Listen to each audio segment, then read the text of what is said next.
I remember Dennis Murphy telling me, and also the medical examiner that I talked to, Jeffrey Jensen, they both said the same thing. They said, this wasn't the most challenging case I ever worked. It wasn't a whodunit. They had the confession. The case, the work was trying to match up the deceased with the remains found in the apartment and his stories.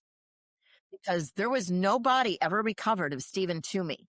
That's the guy he took out of the Ambassador Hotel in a suitcase. Took his body out of the hotel in a suitcase. His body was never found. So we have only Jeffrey Dahmer telling us that happened. I'm Steve Murphy, DEA Special Agent retired and now host of the Game of Crimes podcast. If you've seen the Netflix series Narcos, then you know my story. I now bring you stories of heroism and bravery from our law enforcement and military heroes, and occasionally from the criminals that they faced. Welcome to Game of Crimes.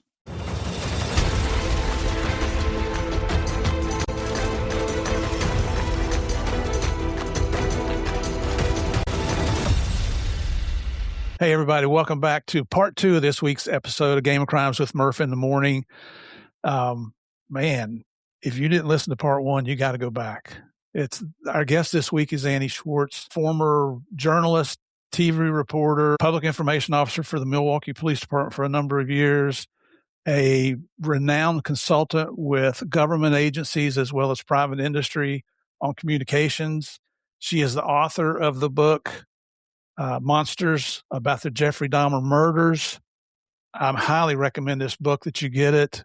It's the most definitive compilation of facts. There's the key, facts about what really happened in this case. So, Annie, welcome back for part 2 of Game of Crimes. Murph, I appreciate it. I also want you to reiterate what you said in yesterday's show when you said, hey, Hollywood producers, they've never included an Annie Schwartz character in any of the Dahmer retellings. So that's, I want to keep that out there.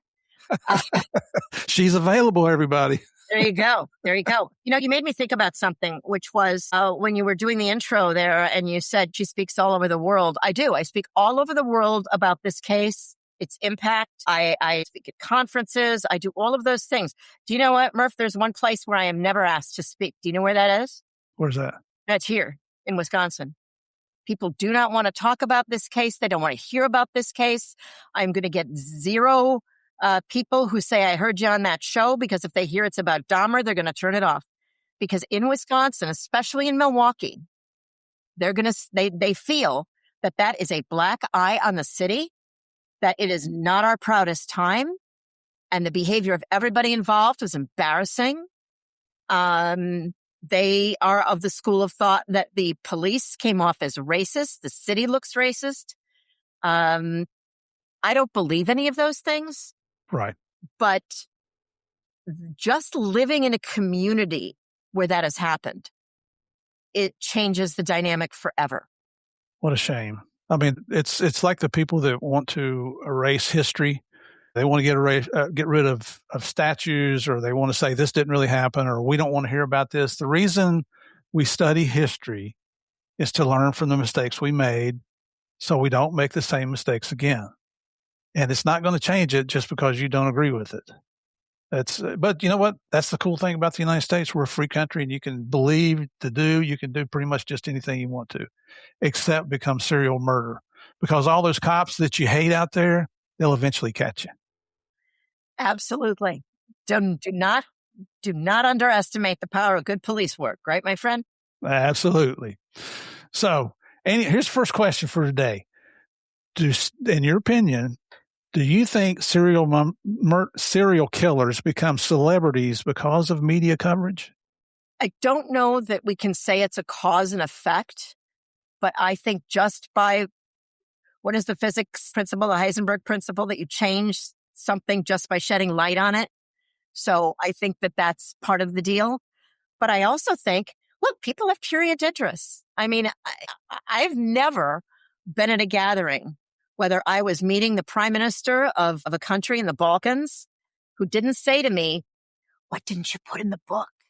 I mean, people want to know about this. There's a reason true crime is the number one genre right now on television, on podcasting. There's a reason. It's because people are fascinated by it. I am not the guy who slows the car down and looks at the accident on the side of the road because maybe I'm going to see a decapitation. I just want to go where I'm going. I don't care, but I'm in the minority.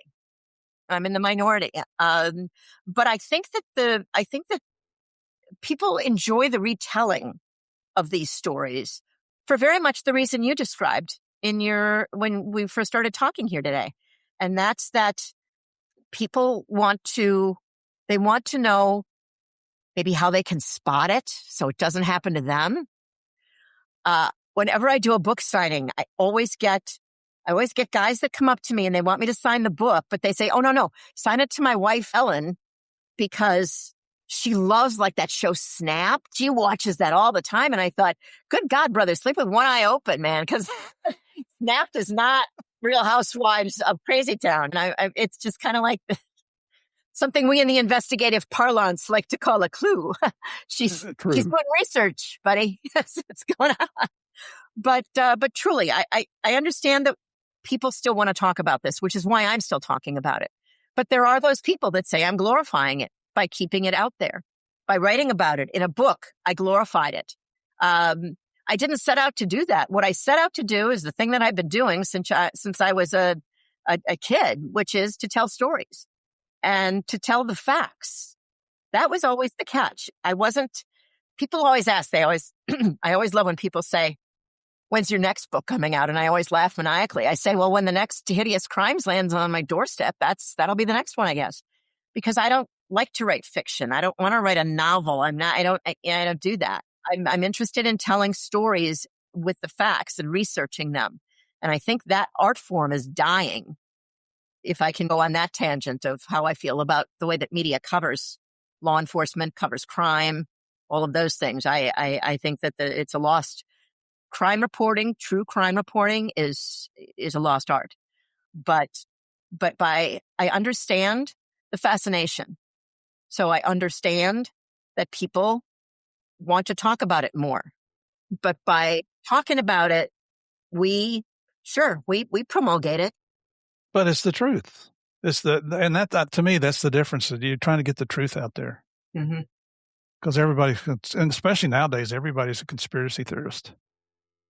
That really is the most entertaining part of it for me in this stage of my life, is reading the different things that people write. There was an author, a book author many years ago, who claimed that he had proof and he believed that Jeffrey Dahmer killed Adam Walsh. Now, I know John Walsh. I called John Walsh when I was writing the book and I said, "John, really?" He said, "No way. No way." He said, "We believe that Otis Toole is the one that killed him, and that's that." Something happens when you find out that a serial killer has lived in your community. You find out that a serial killer was in your community at the time another high-profile crime came in. Let me tell you something. Police officers really don't want to throw all the crimes in the same Vitamix and mix it up and say, "Yep, now we cleared everything." They want to get to the bottom of it.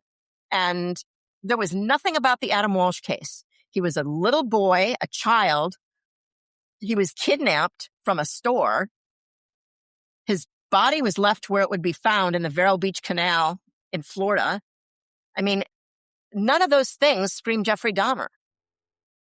And just because, how do you say this without sounding like a weirdo? Just because he did these awful crimes doesn't mean he did that awful crime. Right. And they're basing the connection on the fact that Dahmer lived in South Florida for a period of time. Yeah, he did. And then, oh God. And then they come out of the woodwork. Then there's some guy who's like, "I was living on the beach at that same time and I saw him at the sub shop." And you just got to let it go. You got to say, okay, that's you get to tell your story because, like you said, it's America. But I feel it's important to get out there and say, Adam Walsh wasn't killed by Jeffrey Dahmer. They got another guy for that. And even father of Adam Walsh, who Mr. True Crime himself, Mr. America's Most Wanted, says Dahmer didn't do it. Yeah. And that gives it a lot of credibility as to what happened, for me anyway. But let me ask you, what is it that journalists get wrong when they're going for a story? And do you think some of the journalists go too far to get that story? Oh, yes and yes. I mean, I think the answer to the first part of that is that what they get wrong is a lack of knowledge about police procedure and how investigations work. I also got to say that the journalists of today, they watch too many movies. They watch too much TV. If you're speaking to a group of firefighters, so I do training also not only for police officers, but I also do communications training for firefighters. And I always put up a slide of Chicago Fire, that TV show. Oh, And then yeah. oh God, they all just groan because they're like, no. I mean, we always joke. It's like, hey, if we were going to do a firefighter calendar, we don't know that we could find 12 guys. But we laugh about that, but on TV, it's just a different deal. So I think that believing the lore that comes along with things that are done to embellish stories for television has not been a blessing. I mean, I think I get reporters sometimes, and I still work with a lot of reporters because I help law enforcement get their story out there. Here when I'm working on different critical incidents, I'm there to help law enforcement tell that story. So I will talk to a reporter, and there are reporters that will call me back and say something that I would be so mortified to ask somebody.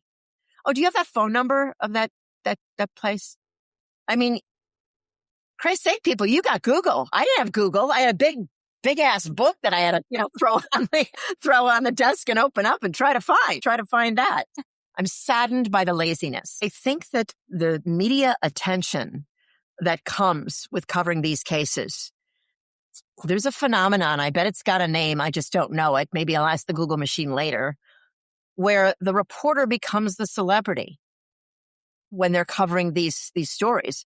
I mean, geez, look at the two of us. I mean, who the hell wanted to listen to the two of us talk to anybody 40 years ago? Nobody. I think that what the media get wrong is they watch too much television. I think they watch too many fictitious renditions of crime stories that are embellished in a way that make them interesting to watch as TV shows. Remember when NCIS first came out and they called it the NCIS effect? Mm-hmm. I mean, I've known lots of cops, lots of crime scene investigators in my life. And I promise you, I've never met the guy, never, that found the one hair from the head of whatever underneath the magazine. I mean, it's great TV. Yeah. Every once in a while, sure, you get somebody that finds something and it is this amazing clue. But that always astounds me. And what happened was juries then were like, well, how did you not see that? How come it took you 6 weeks to find the guy and not 60 minutes with commercials? Not 42 minutes. There you go. 42 minutes. Oh, I like that that factoid in there. So yeah, I absolutely think that the media, I think that they don't, gosh, you know what? This is a hard one to say because I do love and respect a lot of journalists, not all of them. But I think they've become lazy, and I think we thank social media for that. I think that they've become lazy. I think that the way that I found out that Jeffrey Dahmer had contact with the police before he was caught when Conrad ran out of his house, the way that I found out about that was I made an open records request for all of the calls for police service to that block, right? That block, not just that house, but that block in the past 12 months. And I went through paper. I mean, it was crazy, but that's how you do it. That's how police work worked before we could use CODIS and ACES and everything else that's out there to help us. Before DNA was able to help us. But I know what it's like to do research, but I also know that in doing the research, in going through those individual pieces of paper, I had a real picture of what crime looked like on that street. So when someone says, how did they not notice Jeffrey Dahmer? I sit there and I say, well, I looked at the crime reports. Do you know how many guys with foil on their head directing traffic they responded to on that block? Like more than you think. Police have to respond to every manner of nuttiness. So you have to have context. And I don't think that reporters now, some do. Look, there are still investigative reporters, right? That know how to do the job. But my beef is that some of these investigative reporters go into it knowing what they're looking for. They're going into the story with the chief of police, believing that the cops did it wrong. And that's the premise for the interview. They interview to confirm. They don't interview to get real information. They're not willing to say, you know what, I got to rip up everything I thought about this story because I just found out something different. And I just that's my beef with the media. Listen, I work with a lot of reporters, and I need them. The people that I work with, the law enforcement that I work with, they need their stories out there, and they need somebody to help them navigate that. So I'm not going to sit here and say that reporters are Satan's little sister, but I'll tell you that there are people that just don't do the research. They don't do the work. And that hurts me when they try to tell these stories. Yeah, and I think it's true probably in pretty much every occupation that's out there. I had an executive assistant one time that educated me on this. He said, studies show that 80% of the people that you work with want to do the job. They want to do a good job. There's 10% that you can train and work with to get them to that point so that you're at 90%. But there's 10% that you could tell them, I want you to come to work 2 days a week from 11 a.m. to 1 p.m. and take a lunch break in there. And they're still not going to be happy. And they're still going to do a crap job. So I think it's true in every place. But it's, I guess people could say the same about police work. I was going to say, as far as a journalist, considering the audience they have, you just hope that they're trying to not take a shortcut or not impose their own personal prejudice when they're reporting the news. Mm-hmm. We all know, depending on what channel you're watching, what slant you're going to get on the news. And I preach on this show, God gave us all a brain. Do your own research. Don't believe what Annie Schwartz is telling you. Don't believe what Steve Murphy tells you. Do your own research on the topic, and then you decide what you believe. And then when you believe it, don't be afraid to stand up for what you believe in. Stand up to your own standards. That's free advice there for the day. No, and I always say free advice is worth exactly what you pay for, right? But exactly I right. I believe the same thing. I know that that when I understand that everybody likes to be the cool storyteller, right?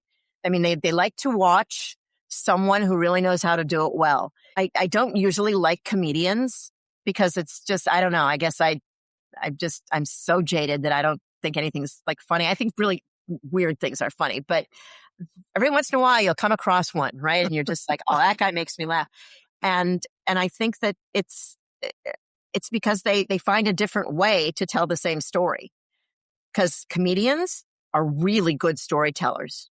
Yeah. And that is what I wish more reporters were. I teach through the Department of Justice. I teach first line supervisors, and I teach new agents or agents that are getting promoted. I teach them how to deal with the media and how to speak publicly and how to do all those tips and tricks of how to speak. And when you ask, the thing that they're most afraid of is not Pablo Escobar and his merry men. They're afraid of the TV camera. It's like, oh God, no. I'm astounded at how many people would rather do that, would rather be the first guy in the column on the search warrant than be on TV or on a podcast. So reporters have an incredible platform. And I feel that there's a responsibility that they don't necessarily quite get. When I speak to college kids and they say they want to go into the media, they don't say, I want to tell stories. What they say is, I want to be on TV. And it's a very not so subtle way of saying, that's what I want to do. I want everybody to know who I am. And while I think that's fun and it's been interesting, but I mean, man, Murph, sometimes you just want to go to the produce section of the store and look for a good melon, and somebody comes up to you and says, do you think he was really crazy? And I know exactly what they're talking about. I'm like, can I just get my produce? Can I just, yeah. But also, I'm not going to be one of those people that says that I don't appreciate that people are asking me because they want a fact. If they don't want a fact, they can go watch Ryan Murphy's TV series. Watch that and decide. But I wish reporters were more curious. I wish that they would ask why a lot more than they do.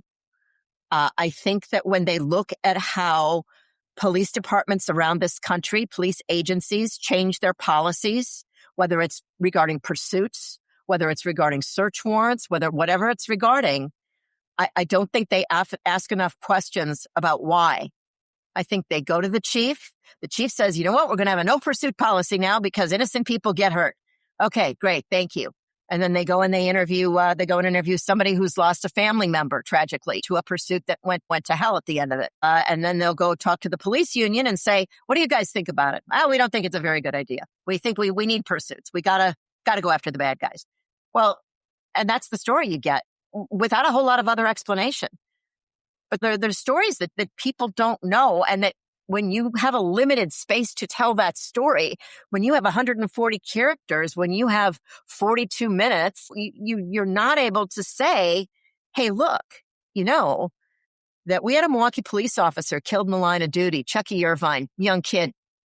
And we had a no pursuit policy at the department.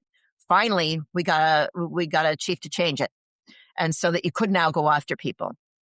And Chucky was chasing a drug dealer. They were like kind of mobile drug houses is what their cars became. Because with cell phones and all the technology, why have a drug house? Just drive around. And often the car is a steal. So Chucky is pursuing these guys because they're driving recklessly. They're clearly trying to flee, trying to evade.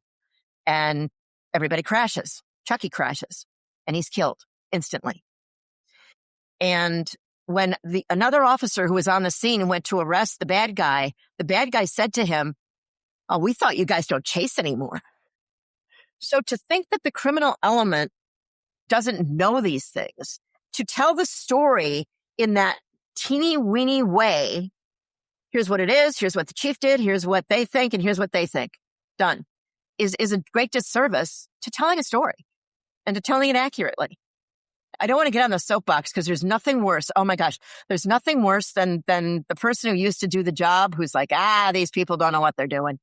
It's kind of my feeling about experts, right?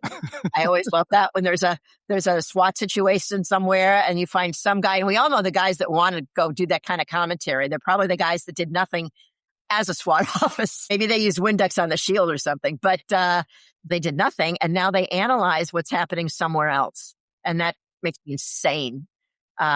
Just makes me insane. I see people, so-and-so is an expert on serial killers, and they're going to talk about the Dahmer case. I've never heard of you.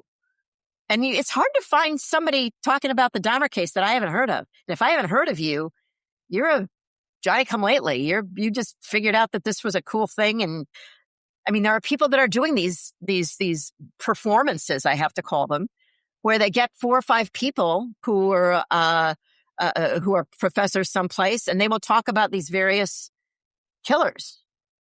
And people are paying $50 a piece to sit in the room and listen to it. Yeah.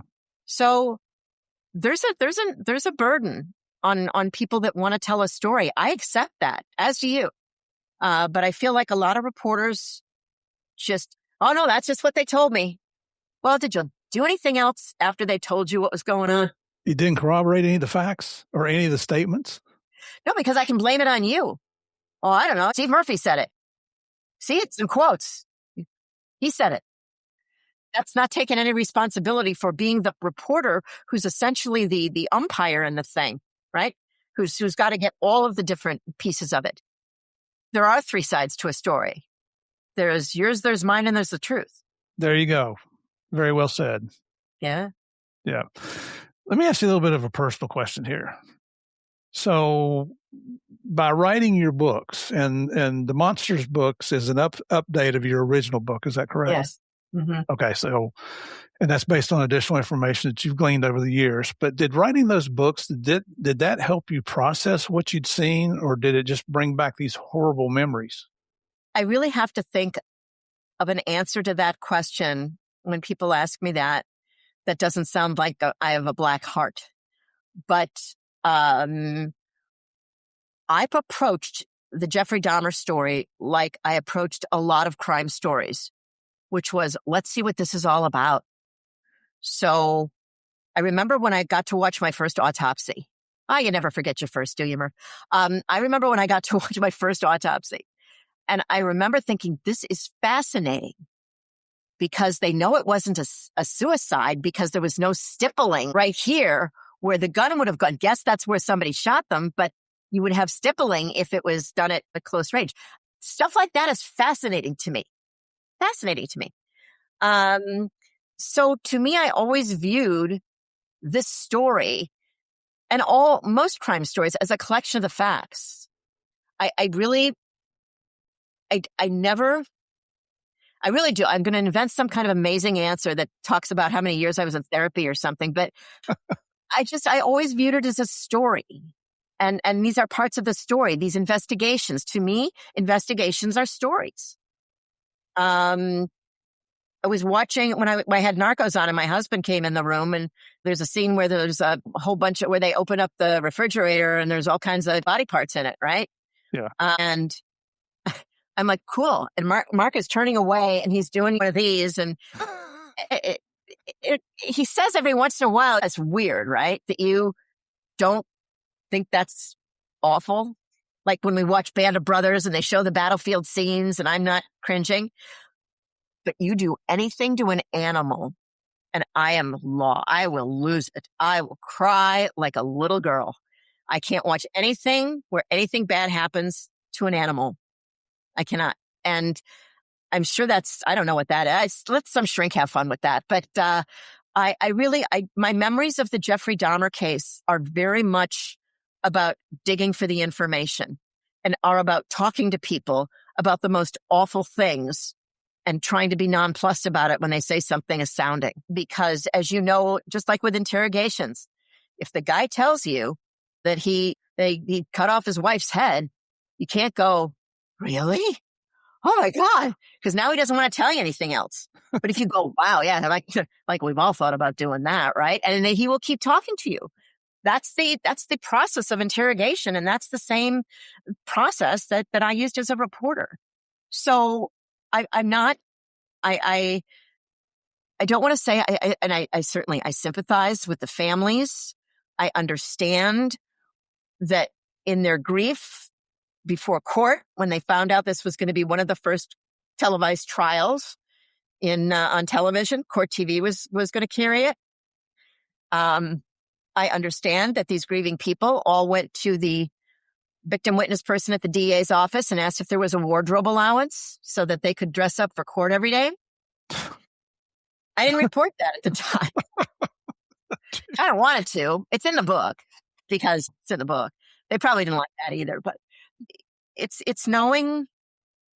I don't know. I think that because you have so much of that kind of information, that when people talk about the victims' families and, oh my God, the grief, and I can always think of something else that I found out while I was doing this. So I probably would have made a great cop. I don't know, but I'm not very brave.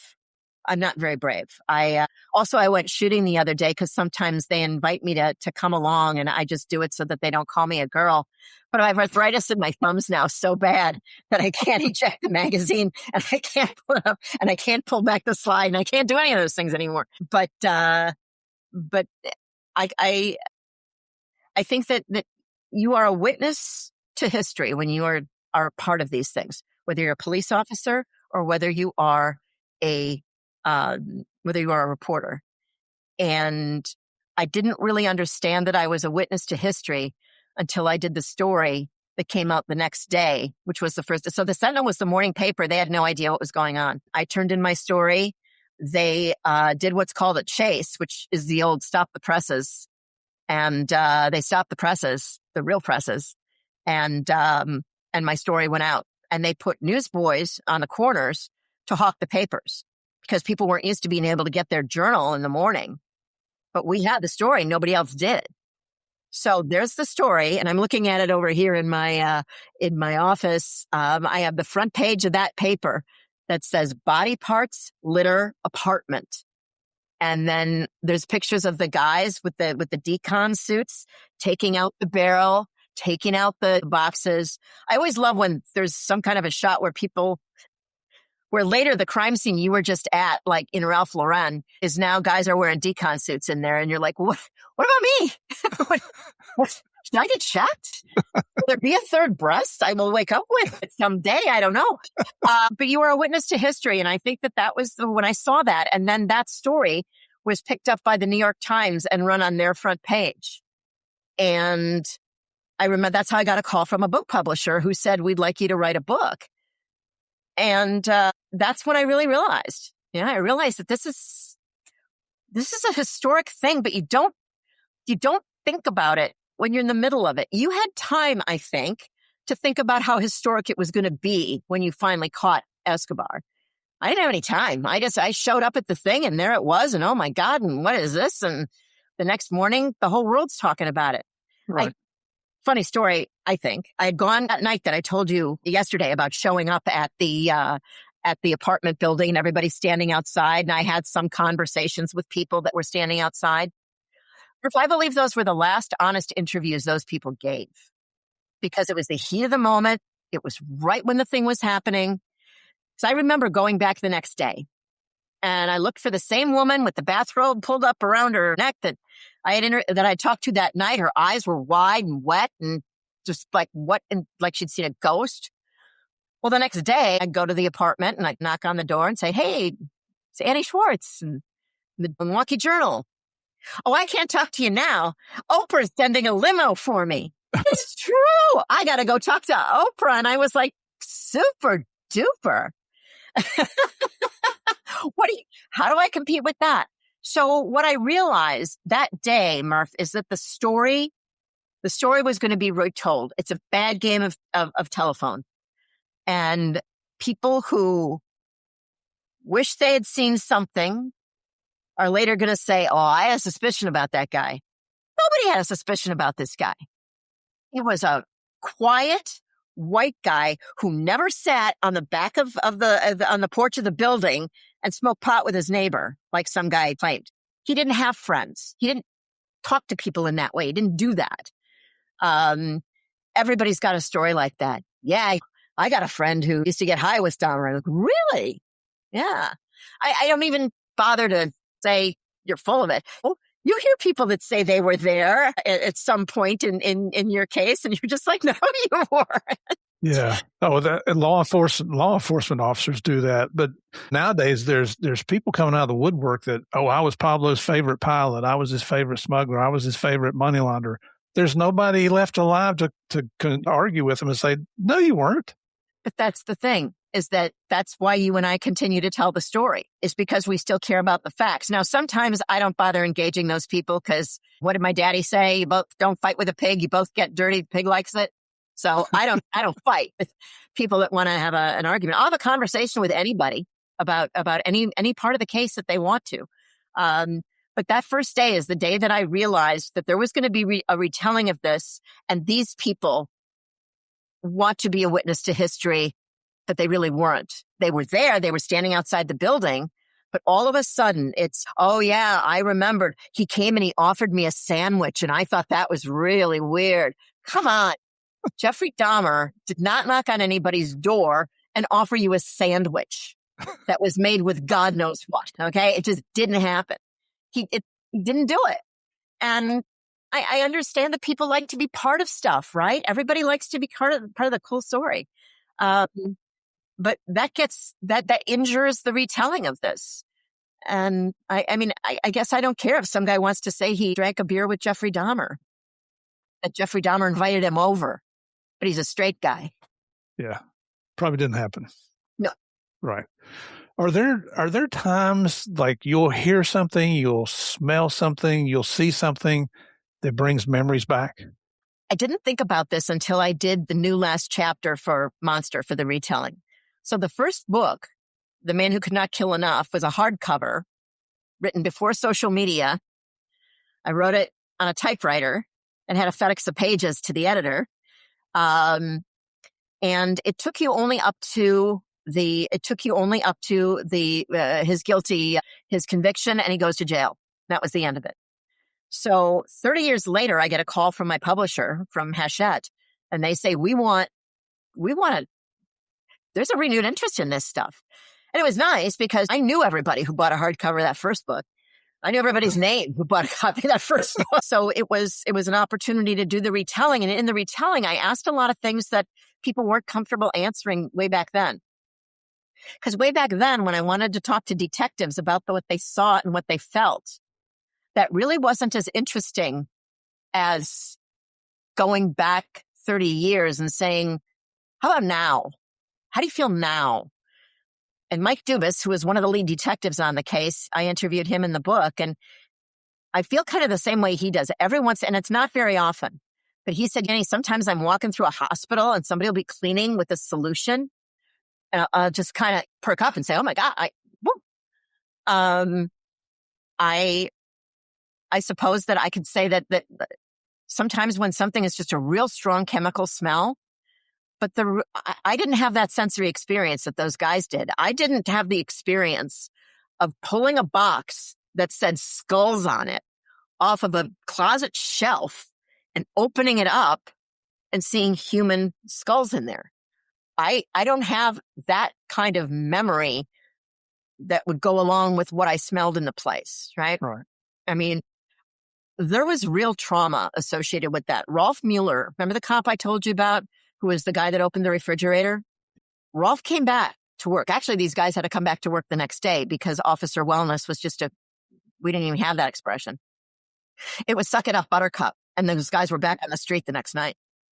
Rolf's wife told me after he died that Rolf never got over that trauma of opening that refrigerator and seeing that head and seeing the other things that he saw before they called for help. And I can say this now because he has passed. I mean, Rolf experienced bedwetting until the day he died. Wow. He had night terrors. He was so traumatized by this. He never sought to do interviews about it. He never sought the spotlight. His partner did.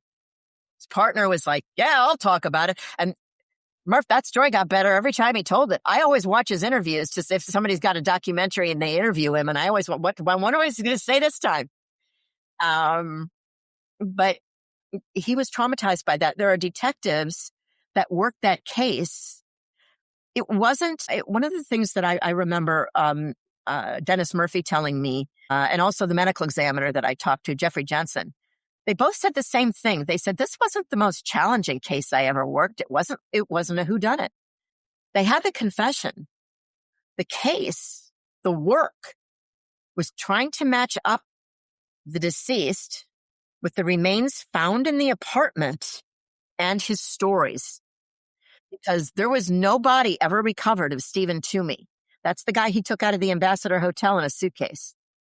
Took his body out of the hotel in a suitcase. His body was never found. So we have only Jeffrey Dahmer telling us that happened. But these detectives, they were so resourceful. It's one of the reasons I like old detective stories and not new ones, because I don't want to see how you did it with the internet. These guys went into the Grey's Anatomy text and they got a photo, because there's a graphic in there of the human body, right? Right.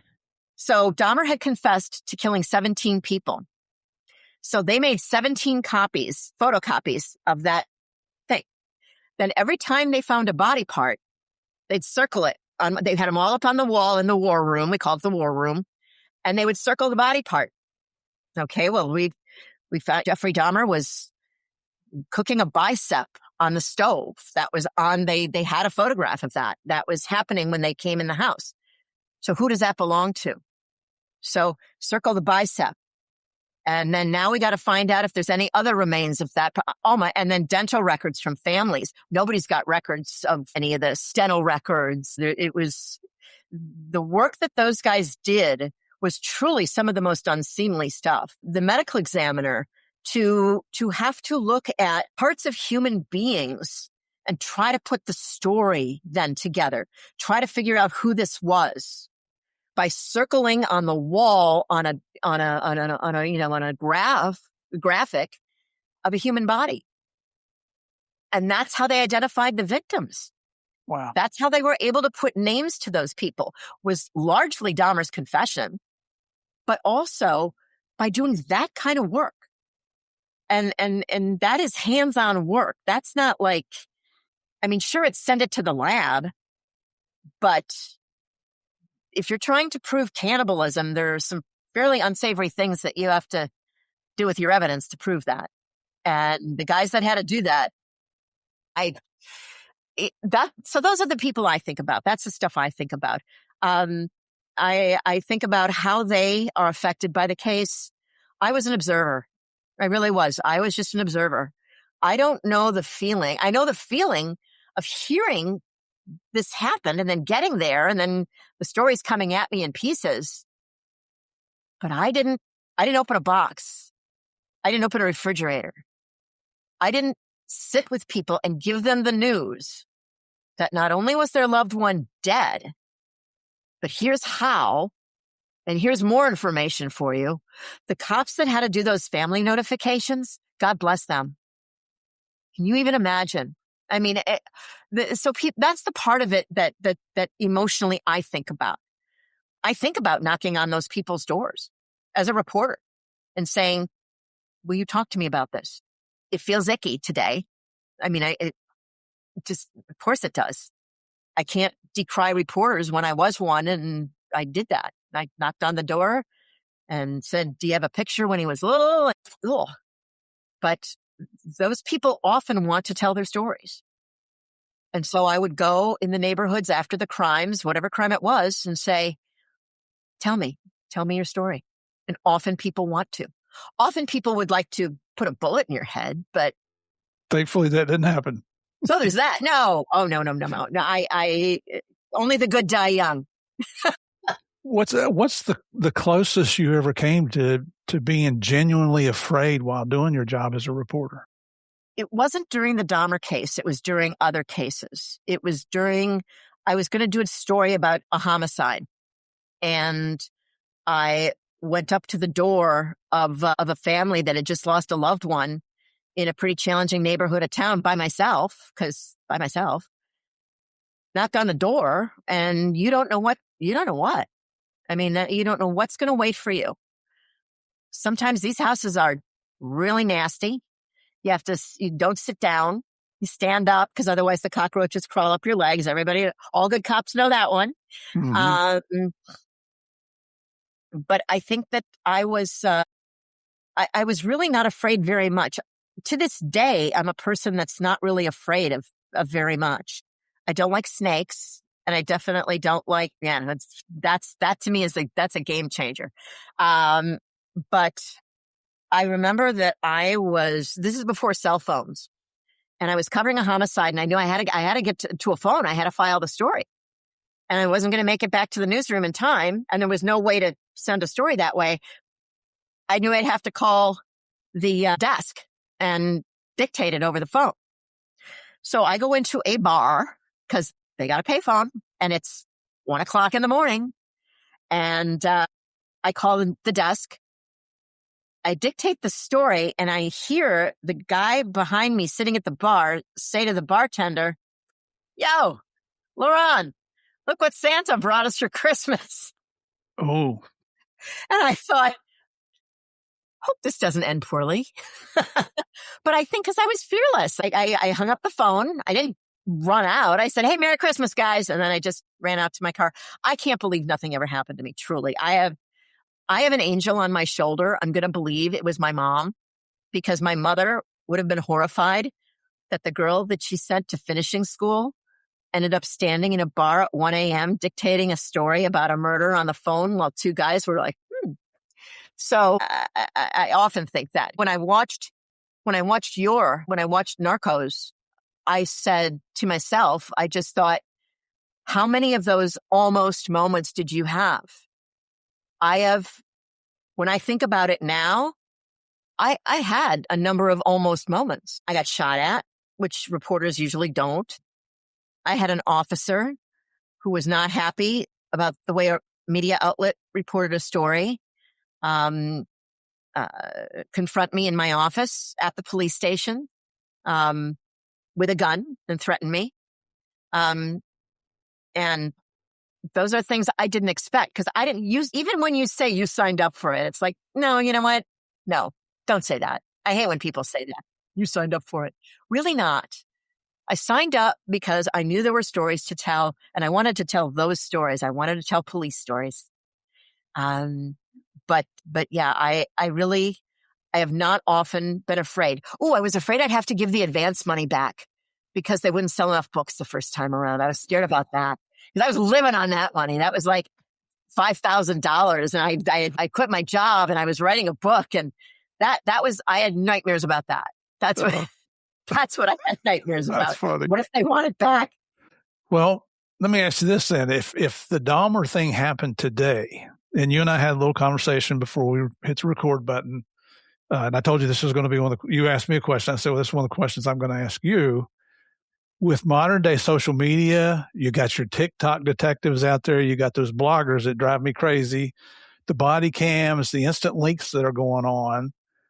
Do you think Dahmer would be caught faster, or would the misinformation that's out there make it much harder, much worse? I'm pretty sure I wouldn't have been the reporter that broke the story. Although I was introduced to a law school class at a very prominent university where the kids in the class thought that breaking the story meant that I tweeted first. It's like, Twitter? Are you kidding me? I think it would have. That must be the class of all the rocket scientists. Oh my God. And I thought these are future lawyers, for God's sake. I mean, I wanted to get the class list, so I make sure I never hire any of these guys to do anything for me. But there's also something, by the way, that's called the millennial police officer, where they're cops in a completely different way, that some of them are really uncomfortable when they find out they might have to shoot a gun. Like the first day on the range is traumatic for them.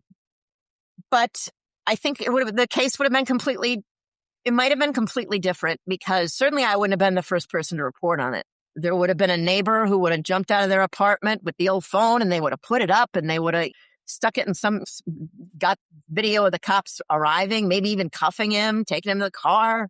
But I also think that the one thing that social media has done is we're able to get a lot more information a lot more quickly in a good way. Meaning from a law enforcement point of view. From an information point of view, I don't like how fast we get information. I understand that's when everybody wants it, but there's nothing I hate more when I think about first reports are always wrong. How many times that I showed up at something and something was something completely different, later? You know what? All I had to do is go to the editor and say, oh, wait, we got to change that. Now it's out there, and then they just take it out. And they reissue the story, and nobody ever says, sorry about that. We didn't mean to libel you or whatever. But there would have been more eyes on that story. Dahmer still would have happened, because I think about, he was so careful. Nobody was going to be posting a selfie with Jeffrey Dahmer. I suppose that Tony Hughes's mother, he was the deaf man that Dahmer killed. He was the man whose body was in the other room when the police were in the apartment. He was deaf, and his mother put up posters all over the city to say, has anybody seen him? Did anybody see him leave with somebody? Social media might have made that a quicker process for her to find out if anybody knew anything, right? If you put it up on something that's in everybody's hand. But I don't know. There was a lot of information that I chased down during the gathering of information for that story that turned out to be wrong or turned out to be different. And I think about the rush to post it on one of these platforms. And I don't like the idea that I got it wrong. And then we went back, and it's okay. We'll just take that name out of there, because everybody's screenshotting stuff. And I don't know how long that's going to live. I mean, if you wouldn't put it on an Amber Alert board over the freeway, don't put it on your phone. I think social media would have changed things. I think social media would have changed the spread of the story. I think that the shock of finding out about the Dahmer case from Annie Schwartz's story the next day on the front page of your daily newspaper, it's not the same as logging in and seeing it on a screen. I mean, it's just different. The shock was different, I think. I think people have become very inured to stuff they read online, because they scroll and scroll and scroll and scroll. And I think that they'll stop when there's a picture, which is why they tell you, hey, if you're going to you're going to be on one of these things, put a picture up there. And I'm like, oh God.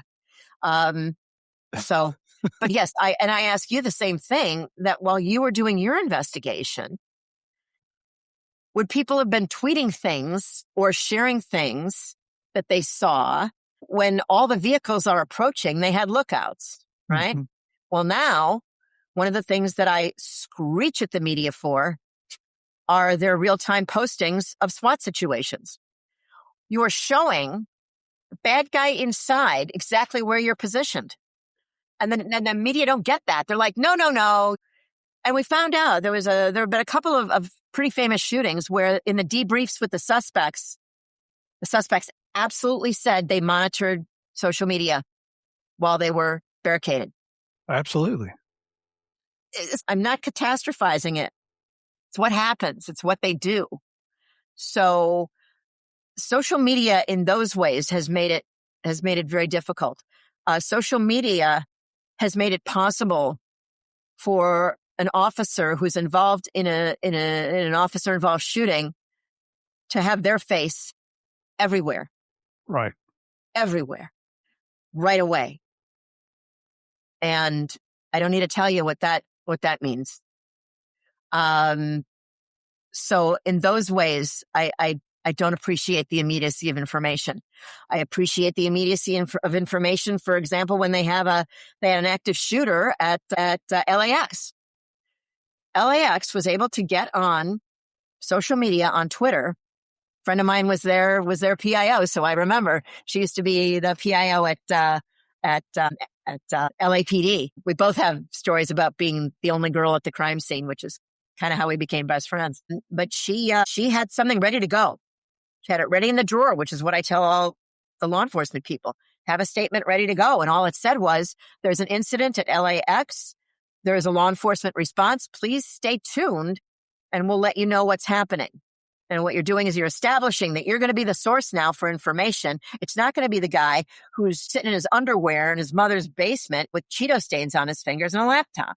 So it's going to be different. So, they were able to get that information out to people faster than that would ever happen in real life. But at the end of the day, in that one, they ended up having to send officers around the terminal because everybody had been evacuated from the terminal. They had to send officers with megaphones because the airlines wouldn't give up passenger information. They wouldn't give up the emails of the people that were probably standing outside who bought a ticket. And because we needed to tell them, here's what's going on. But there was no way for us to contact them. Or for police to contact them. It wasn't us. I wasn't involved, but Mary was. And she said, yeah, we had to put cops in the back of squads. Like MacArthur, when he came back, when he's standing in the back and he was talking to everybody, telling people where to go and what to do. So sometimes at the end of the day, even though we have all those tools, we go back to basics, don't we? Mm-hmm. Well, and in your book, you talk about when you were developing the story, the whole Bay Area, I'm going to guess just about every reporter with the newspaper was involved in some facet of following up on leads, right? Oh, yeah. Somebody had to find Dahmer's prom date. Somebody had to go to Bath, Ohio, drive, because we don't have that kind of money. And somebody had to go to Bath, Ohio and find Jeffrey Dahmer's prom date and see what insight she had to offer. Wow. Yeah. I mean, we had people doing everything. Anybody who ever might have, we had to go find people who were former employees at the chocolate factory. But the problem is the story's already out there. So now the stories were going to get better. Oh yeah. He had something weird in his locker because he was always like by his locker. No, he wasn't. It didn't. No. Otherwise he would have been caught. So yeah, every reporter at that paper, and we were nominated as a reporting team for a Pulitzer Prize. Nice. Sadly, we didn't win. I always like to say to my husband, he likes to keep me humble, probably like your wife likes to keep you humble, right? Oh, very much so. Oh my gosh. And I'll help him write something and he'll say, well, what if we do this? I'll say, don't take it from me. I'm only a Pulitzer nominated author. And he'll say, didn't win, did you? So that's very humbling. You have to have people in our lives like that keep us humble. Absolutely. That's funny because I can come back from a filming event or speaking and she's like, hey, Mr. Hollywood, welcome home. Take a trash out. Take the trash out there. And the dog left you something in the backyard. There you go. There you go. Oh, yeah. But but that's important. I think it's important for us to have those forces in our lives that keep us grounded, that remind us that we are still the person we were when we got into the job with certain ideals. Right. That's something I wrote a speech for a police chief once to give it a commencement on officer at the police academy. And the line that I wrote for him was, I pray that you don't forget the ideals that brought you to this profession at the beginning. But that really goes for any profession. Yes, for police officers, but also for journalists. There was a guy who ran the police academy who was really a pretty exemplary police officer.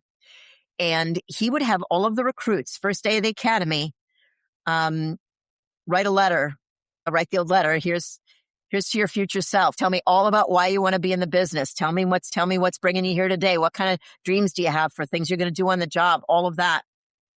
And they kept all those letters at the academy in the office. And the first time you got in trouble, the first time you got a rap, they'd bring that letter out and they'd say, read this. You wrote that. It was a really interesting come to Jesus for those kids. They also gave them the letter on the last day of the job when they graduated. But to me, and I'd heard of that before, but I didn't ever hear of your first rap. You know that feeling when you're sitting outside internal affairs and you're thinking, I just don't want to pee myself in front of my coworkers? Just because I was a civilian doesn't mean I didn't spend any time in internal affairs being asked, where'd you get this? Who told you this? Who did you tell this to? I always laughed because they always suspected the PIO is the one giving the reporters the confidential information. I'm like, have you guys not heard about Officer Angry? Officer Angry, my best stories on the Dahmer case, it wasn't from the guys who were working the case. It was the guys who were pissed because they weren't. And they'd get me all the good information. They tell me what they heard. Because there's nothing like a cop who's mad because they didn't get to do the cool investigation. I'll show them by telling Annie Schwartz what I know about that. Yeah. I mean, Officer Angry is a real deal, and police departments hate to admit that. But don't work so hard trying to find the leak by looking at the person who had access to the media. Look at the guy who's putting a quarter in the payphone and making a phone call from the hallway. Absolutely. Absolutely. Well, and this kind of is a perfect segue into this question here. If you could sit with the Annie Schwartz from July 1991 for 5 minutes, what would you tell her now? Oh, I'd say don't go to that crime scene that's going to become a national photograph with black underwear under your white shorts. You look like an idiot. That's in the book, but I didn't expect you to say that. You asked. I think I might have. The technology of the time didn't allow me the luxury of being able to stay at the scene longer. By the time other reporters were showing up, I had everything. And the TV guys were showing up. They'd already shaved, showered, and everything else. And they were all pretty going on TV. And here we are in front of and I thought, oh, yeah, good for you, buddy. I was standing here at 10:30 at night when they just put him in the squad and took him away. All of a sudden, I think I would have stayed longer at the scene, but technology didn't allow me to do that because I had to file the story. Other people went there, but I would have liked to have kind of seen that continuum. Like what did it look like as the day wore on? I went back, but after that initial discovery, when it started to get light out, I was gone and everybody else was there. But that's how I know that I got the last real sound bites from people, the quotes, because I was a print reporter, a notebook.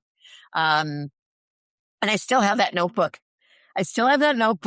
And I kept it next to my bedside. So when I got the call that night from my police source, and, I have it written down, head in fridge, and then Rolf Mueller. I mean, I still look at it, and then the note. So there was a note that the night editor wrote for the dayside editors. Annie Schwartz, and they made fun of me because I was always dressing. I didn't dress like a reporter. I always dressed fancy schmancy because I was a New Yorker. And it's like, yeah, Annie Schwartz called in. She's chasing down some kind of a story about body parts in an apartment, but who knows? And I have that note because I made sure I got my hands on it afterwards because that was the joke. It was like of everybody who could have broken that story, right? I mean, let me tell you something, Murph, the two police officers that made this discovery, they were not the investigators. These were two guys who were looking for overtime.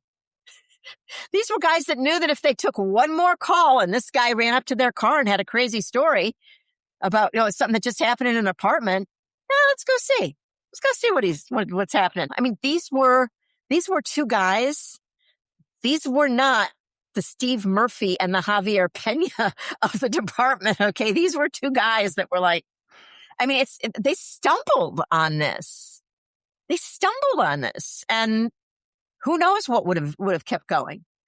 But yeah, I really wish, because what the very real thing is that certain cops have to leave the scene and start writing reports while other people go and gather more evidence, right? Right. Reporting is like that. Not now, because now you can just write it on your phone, but we didn't have that luxury. I had to leave the scene. I had to go back to the newsroom and write up the story. And I think about that time. I think about editors looking over my shoulder. I was able to name Jeffrey Dahmer. I got sources to confirm his name. Those guys that were eating pizza in my press room years earlier, those guys were helping me out. People got me copies of reports. People got me copies of those Polaroids. Put them on the copy machine at Kinko's and made photocopies of those Polaroids so I would be able to see them. There was no such thing as Photoshop. That's called networking. It's what it was. And it wasn't fake. It wasn't like trying to find a rich guy to marry and then pretending to be something else. I mean, it was just forging those relationships, building those sources so that those people, honest to God, trusted you. And they don't learn to trust you the day they give you the Dahmer story. They learn to trust you the day you say, hey, I'm going to give you the date of birth of this bad guy. So one of the things that would happen is we didn't have the kind of technology we do now. The police shot a bad guy. It was a police shooting, and the guy was a real dirtbag. They'd give me his date of birth so I could get a search done and find out all the things he was convicted of before they shot him, so that they wouldn't be the ones that got out and said, guy didn't really matter anyway. Because somewhere there's a mama, there's a baby mama, there's somebody with a picture of the dead guy with a Santa hat on at Christmas. I mean, all that stuff is out there. Well, you do what you got to do, right? You do what you got to do. But I loved it. I wasn't spending my time reluctantly with all these cops in bars and after work and talking to them and seeing them at police funerals. I went to every police funeral, whether I was covering it or not. Still do. Sadly, they happen more frequently. But there's something about that I understand that I know other reporters who are covering that don't understand. That I see them walk up to cops that are at the service to say, hey, we just want you to tell us a little bit about Kendall. What kind of guy was he? That not a good idea. No. And I know that. Because everybody's a generalist now. I mean, there was a thing called being a police reporter. You covered criminal justice. I covered crime and the criminal justice system. And I had guys in the FBI that would tell me when somebody flunked a polygraph. I mean, I had all kinds of sources. But the way you get those sources isn't by texting me or texting somebody and never meeting them in person. And that's the problem with technology now, is that reporters rely on that. There were people that when I was the spokesperson for the Milwaukee Police Department, there were reporters I'd never laid eyes on except for on television because they don't get out of the office. It must be nice to I look at some of the national media now, like CNN, or I look at Fox News National, and they all hire security for the reporters where they're in these situations where it might be dangerous, right? Protests, things like things as they're happening. And I thought, hey, that would have been nice. I have security standing there when I was knocking on a door and two dudes at the bar were saying, "Hey, look who's here." Yeah, our gift is here. So I think that there is now technology allows them a distance that I never had. I was right up in it. And I'm not trying to do that thing where we talk about how it was all so great when I did it and now it's not. But I do remember doing journalism in a very different way than they do it now. The idea that people are putting out blogs and they get to write there's a guy that has a blog. I'm not even going to dignify it by talking about the name of it, but he's got a blog and he is working a conspiracy theory about the Jeffrey Dahmer case, including Dahmer's not really dead. Dahmer's father was in the CIA. Oh my God, it's just this whole crazy thing. And he writes it because he can. Yeah. He has a platform. And there's no checks and balances on that. And I get it. It's welcome to America. You get to write a blog if you want. But nobody stands there and says, all right, what about this? What about this? And so yay for people that can create their own content. But there was a process we had to go through before you just sent it out in the universe. But it don't mean I don't read Crazy Guy's blog about what he thinks, because I die. I mean, I do. I just laugh. I'm like, oh my God. The idea of Jeffrey Dahmer, like meeting some guy with a fedora and a trench coat in a parking garage talking about whatever. Come on. I mean, it's comedy. Well, after covering evil up close for as long as you have, what is it that gives you hope about people? Or do you think there's still hope?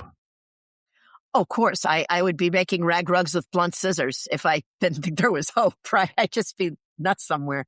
What gives me hope is that there are an increasing number of police departments, police agencies that still call me and say, can you come do a training for us? We want to learn how to tell our story. And the idea that there is still law enforcement that wants to do that makes me happy. Not getting any calls from the FBI anytime soon. Those guys are never gonna freaking do a news conference until 6 days after the thing. But that's love to all my brothers in the FBI. You know who you are. I mean, it encourages me that people still feel something when they read stories, because otherwise you and I wouldn't have a platform, would we? So I'm encouraged by that. I'm encouraged by the fact that people still want to hear other people's stories.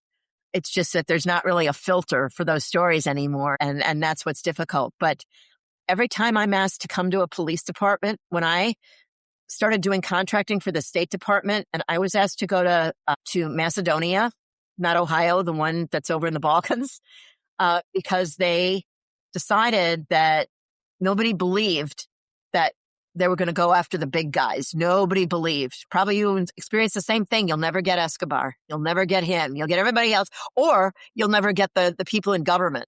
And that's what those people are worried about in the Balkans is we got a crooked attorney general. We got a crooked prime minister. How are we ever going to get those guys?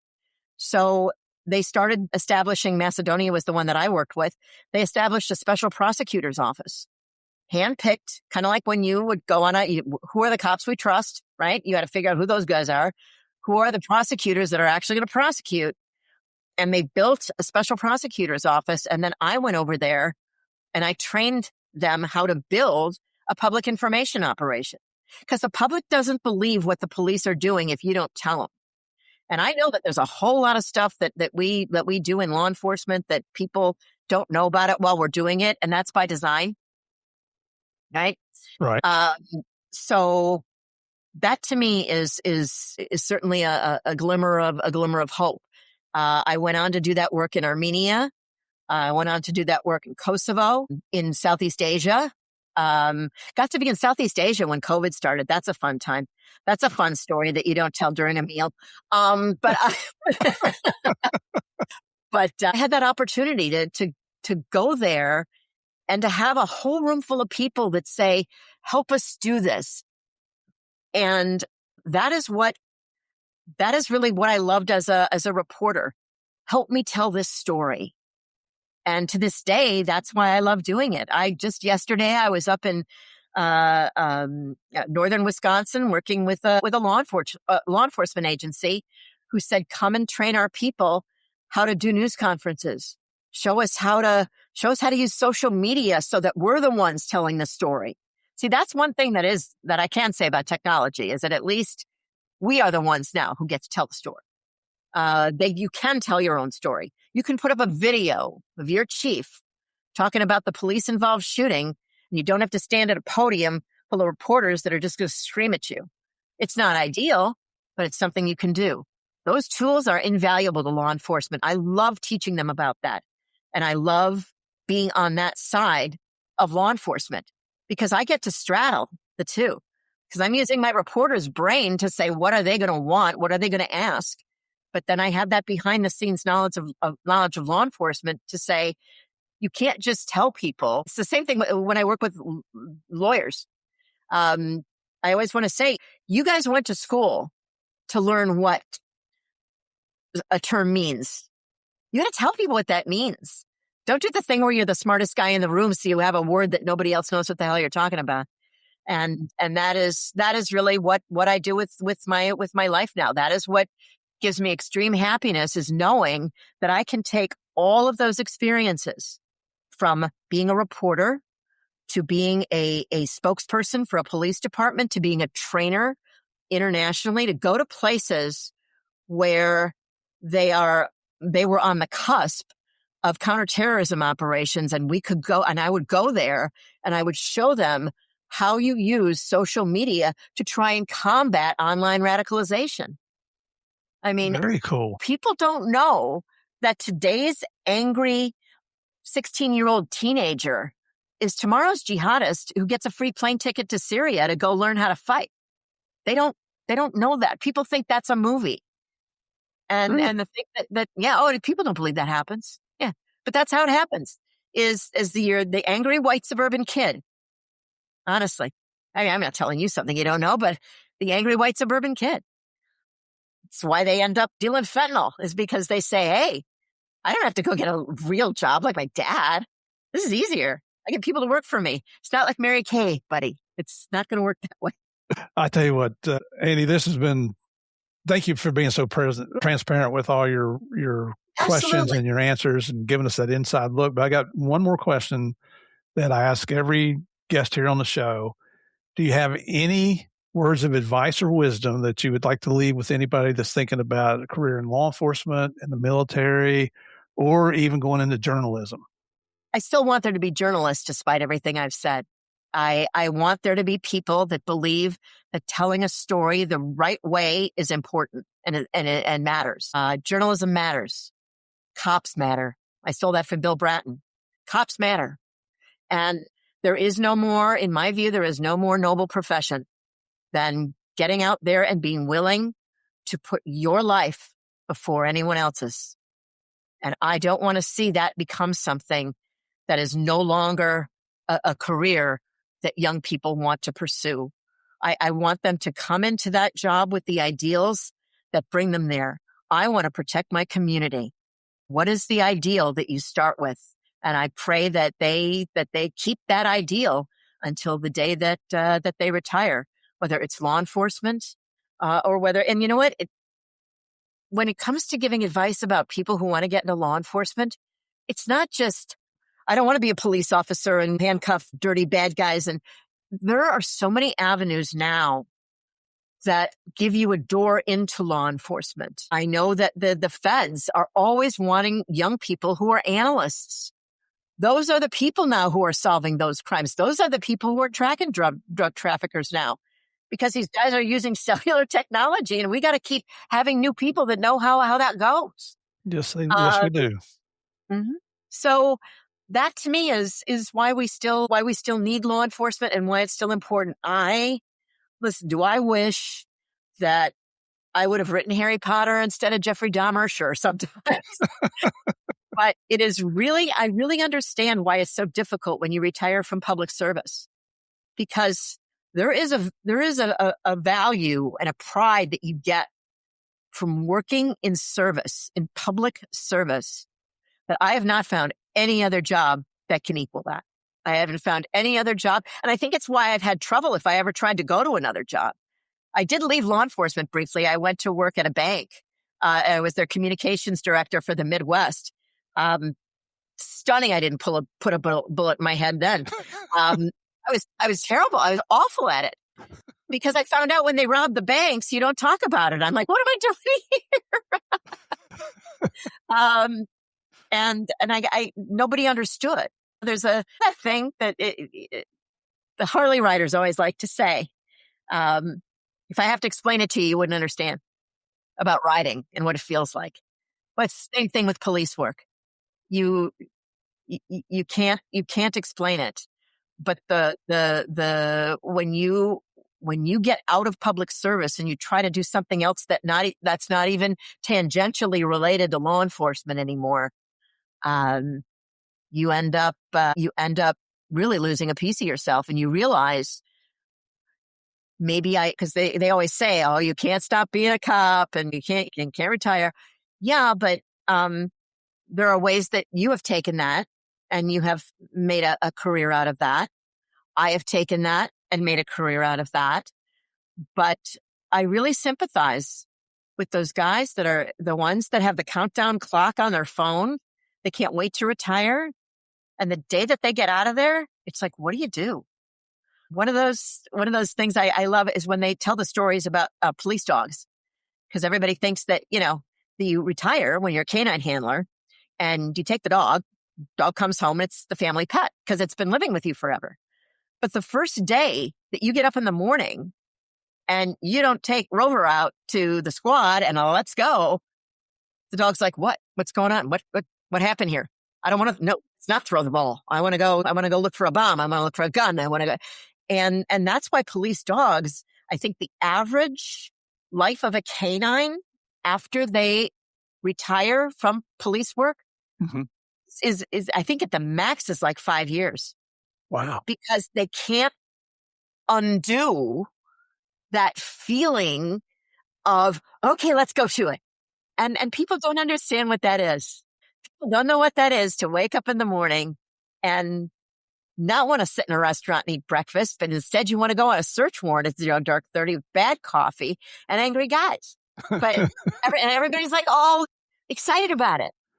Nobody understands that, which is why we all hang out with each other. Yep. This is, yeah. I mean, it's because you get it and you want to be around other people who get it. Right. I talk frequently about the law enforcement culture, the law enforcement family. And the biggest thing you miss is the camaraderie, because you're with them every day and you know what's going on. Other people go like, what are the sirens about? Well, I know.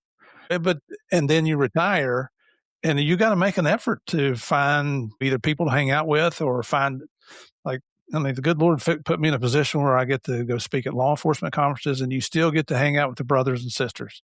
You live vicariously through what they do, but you're still in touch. You're not involved, but you're in touch.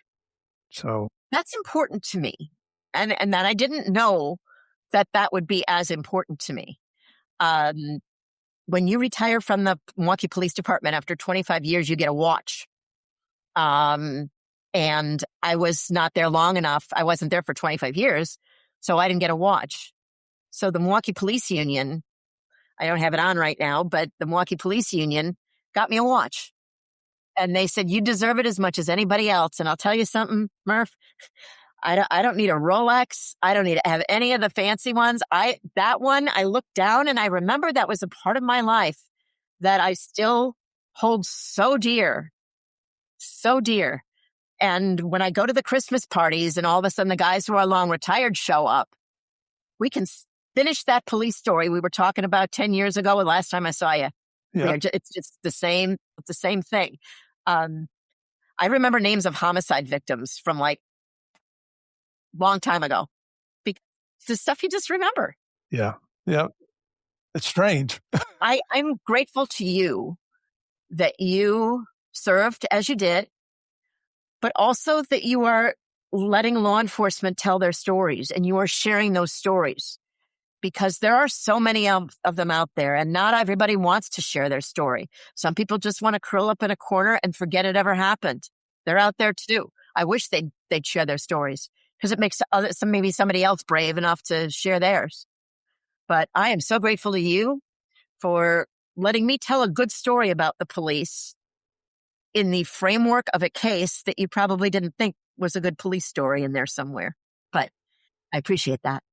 Oh, Annie, it's been a hoot. I mean, you folks don't know, we've spent quite a bit of time offline laughing and talking and comparing notes. And this has been a lot of fun talking to you. Thank you so much for agreeing to come on the show, for being patient with me, for sending me the copy of the book. And the book, again, everybody, is Monsters. I've got to turn around the true story of the Jeffrey Dahmer murders.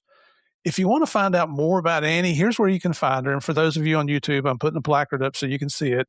On Instagram, look at Anne, A-N-N-E. Okay, put the E on there. Her middle initial is E. So that's Anne E. Schwartz, S-C-H-W-A-R-T-Z 911. On Facebook, it's Anne E. Schwartz. On X, Anne Schwartz 911. On LinkedIn, Anne E. Schwartz. Her books, again, are Monster, the true story of the Jeffrey Dahmer murders, and the predecessor to that was The Man Who Could Not Kill Enough. I would get the second one because it's got the updated information in it. Very comprehensive. If you're really into these type of cases, you're not going to find a better book, I'm telling you. Right back at. As you heard me mention, there were parts that towards the end, I had to stop reading parts of it because it gets pretty grisly. That's saying something from Steve Murphy, man. That is saying something. But I will be more than happy to email with people. I mean, when they go on those platforms, there's a way for you to message me. I'm more than happy to answer people's questions. It's just that the world is kind of creepy, so I'm not so much for the phone number. So people want to email me and they want to ask a legitimate question. Listen, every day, no fail, I will get someone who sends me an email that says something like, do you know what kind of cologne Jeffrey Dahmer wore? And I'm like, who cares? First of all, who are you? and no, I don't ever want to have coffee with you or talk about the case. Oh my goodness. Is it okay if I'll give out your email address? Absolutely. Absolutely. That is perfectly fine. I'm looking at this cool bookmark she sent me. It looks like a business card, but it also looks like her book, doesn't it? And on the back, she has it, AnneESchwartz@gmail.com. I mean, you just heard her. She gave you an open invitation if you have questions. It's true. I'd rather that than have people watch somebody else's idea of what that case should have been. Yeah. I mean, you got the first reporter on the scene there, right there with the cops. So, again, Annie, thank you so much for coming on the show today. It's been a true pleasure having you. I'll come on anytime. Thank you very much. And for all the listeners out there, thank you for continuing to support me every week on the show. We're getting ready to start our fifth year here. Actually, we are into our fifth year now with Annie's. Yesterday was our beginning of our sixth year here on Game of Crime. So none of this would be possible without any of you. And I know why you keep coming back, because you enjoy playing the biggest, the baddest, the most dangerous game of all, just like you heard today. And that's our Game of Crimes. God bless you all. We'll see you next week.